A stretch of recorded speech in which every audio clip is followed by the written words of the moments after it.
এই পুরো সরকার এবং বিএনপি ছাড়া অন্য যে রাজনৈতিক দলগুলো আছে মোটা দাগে তাদের দুটো মিশন, এক হচ্ছে বিএনপি ঠেকাও, দুই হচ্ছে নির্বাচন পেছাও। রুমি ফারহান আপনার কাছে আসতে চাই এ পর্যায়ে। জানি আসলে এখন পর্যন্ত বিতর্ক হচ্ছে, তার মধ্যে হচ্ছে গিয়ে উচ্চ কক্ষে আসলে কিভাবে নির্বাচন হবে, সেটা কি মোট ভোটের অনুপাতে হবে নাকি নিম্ন কক্ষের অনুপাতে হবে। প্রশ্ন হচ্ছে নিম্ন কক্ষে যে সংখ্যক সংসদ সদস্য যে দলের, একই সংখ্যক যদি উচ্চ কক্ষেও থাকেন সেক্ষেত্রে সেটা কিভাবে কার্যকর হবে? হ্যাঁ, সেটা নিয়ে আলোচনা হতে পারে, কিন্তু গতকালকে যখন ইসলামিক দলগুলো একটা সমাবেশের ডাক দিল এবং সেখানে আমি দেখলাম এবি পার্টি, গণ অধিকার পরিষদ, এনসিপি, মোটামুটি দক্ষিণ দিকে হেলানো সকল পলিটিক্যাল পার্টি একত্রিত হলো। সেখান থেকে কিন্তু বলা হয়েছে পিআর পদ্ধতিতে দুই কক্ষই হতে হবে, নিম্ন কক্ষেও পিআর পদ্ধতি হবে, উচ্চ কক্ষেও পিআর পদ্ধতি হবে।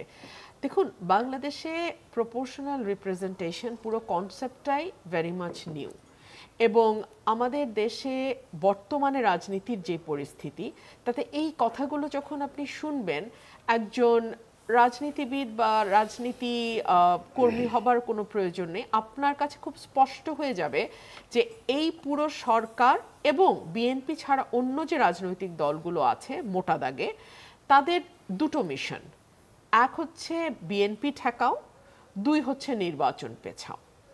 বিএনপি ঠেকাও কারণ বাংলাদেশের রাজনৈতিক এখন যে বাস্তবতা তাতে আপনি কালকে নির্বাচন দেন আর 5 মাস পরে নির্বাচন দেন, বিএনপি ব্রুট মেজরিটি নিয়ে পার্লামেন্টে যাবে। এটা কারো ভালো লাগতে পারে, কারো খুবই খারাপ লাগতে পারে, কিন্তু তাতে আসলে অবস্থার পরিবর্তন হবে না, বিএনপি ব্রুট মেজরিটি নিয়ে যাবে। সো অ্যাট এনি কস্ট বিএনপিকে ঠেকাতে হবে। আরেকটা হলো নির্বাচন ঠেকানো বলতে কি ব্রুট মেজরিটি ঠেকানো নাকি পুরোপুরি ক্ষমতা থেকে দূরে রাখা বলে মনে করেন আপনারা? পুরোপুরি ক্ষমতা থেকে রাখতে পারলে সবচাইতে ভালো, সেটা যদি না হয় তাহলে অ্যাটলিস্ট ব্রুট মেজরিটি থেকে ঠেকাও।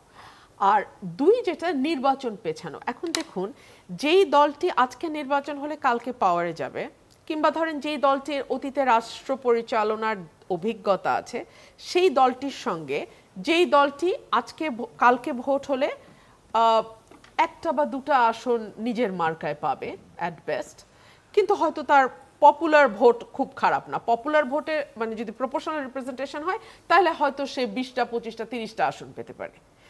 এর বাইরে যদি ফার্স্ট পাস দ্য পোস্ট হয় তাহলে হয়তো 2টা বা 3টা বা 5টা, মানে অতীত অভিজ্ঞতা আমাদের তাই বলে।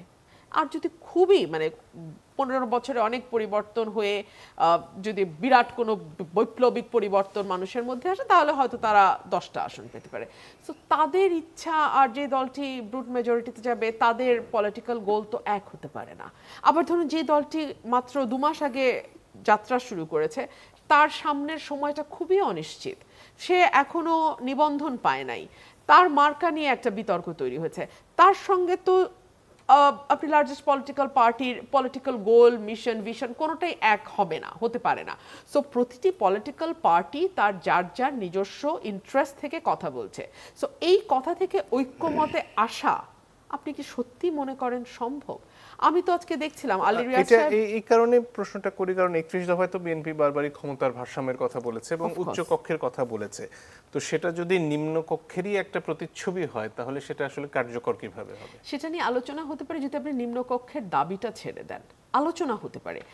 তারপরে ধরুন ঐকমত্য কমিশনে তো নিম্ন কক্ষ নিয়ে আলোচনা হয়নি, হ্যাঁ এটা তাদের মাঠের বক্তব্য। ঠিক আছে, দেখুন নেগোসিয়েশনে যখন পার্টিগুলো বসে তখন প্রত্যেককে যার যার জায়গা থেকে কিছুটা ছাড় দিতে হয়, না হলে তো নেগোশিয়েট করা সম্ভব না। ফর এক্সাম্পল বিএনপি তো 10 বছরের বেশি এক ব্যক্তিকে প্রধানমন্ত্রী করা হবে না, এটাতে তারা ছাড় দিয়েছে, রাজি হয়েছে। তার বিনিময়ে তারা বলছে যে আমরা এনসিসি পক্ষে একেবারেই না, ন্যাশনাল কনস্টিটিউয়েন্সি কাউন্সিল আমরা মানি না। ঠিক একইভাবে তারা উচ্চকক্ষেও মনে করছে যে প্রপোর্শনাল রিপ্রেজেন্টেশন তারা মানবে না, যেভাবে সংখ্যার ভিত্তিতে হয়েছে সেই অনুপাতেই উচ্চ কক্ষে হবে। মানে সেটার পেছনে যুক্তিটা কি আপনাদের সেটাই জানতে চাচ্ছি। যুক্তিটা হচ্ছে যে দল কিভাবে কার্যকর হবে যদি একই সংখ্যায় অনুপাতে থাকে, সেখানে অন্য কোনো দল যদি মেজরিটি পায় তাহলে সেই সুবিধা তারা পাবে, কোনো অসুবিধা তো নাই। মানুষের কাছে তো সবই পরিষ্কার, একটা দলকে সুবিধা দেন না, প্রশ্নটা হচ্ছে কি এখানে ক্ষমতার ভারসাম্য তৈরি করা, মানে বিষয়টা তো আসলে খুবই পরিষ্কার। আর উচ্চ কক্ষে তো আর 70 অনুচ্ছেদ নাই, প্রথমত তো 70 অনুচ্ছেদ উঠেই যাচ্ছে, 70 অনুচ্ছেদের কোনো মানে উঠে যাচ্ছে বলতে অর্থ বিল আর আস্থা ভোটের বাইরে, সেখানেও কিন্তু বিএনপি অনেকটাই একমত হয়েছে, বিএনপি তার অন্যান্য জায়গাগুলো ছেড়ে দিয়েছে। সো উচ্চকক্ষে যাদেরকে নেওয়া হবে, যে ক্রাইটেরিয়া, তারা কিন্তু ঠিক সেই অর্থে দলীয় কর্মী হওয়ার কথা নয়। দলীয় কর্মীদের কিন্তু উচ্চকক্ষে যাওয়ার কথা না, তারা কিন্তু নিম্নকক্ষে থাকবে।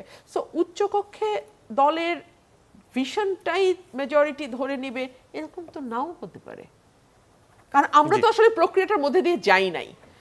এবং মানুষের সামনে খুবই পরিষ্কার, মানুষ যদি এগুলো মেনে বিএনপিকে ভোট দেবে, যদি মনে করে না পিআর বেটার, তাহলে এমন কাউকে ভোট দেবে যারা পরবর্তীতে এসে সংবিধান সংশোধন করে পিআর করবে।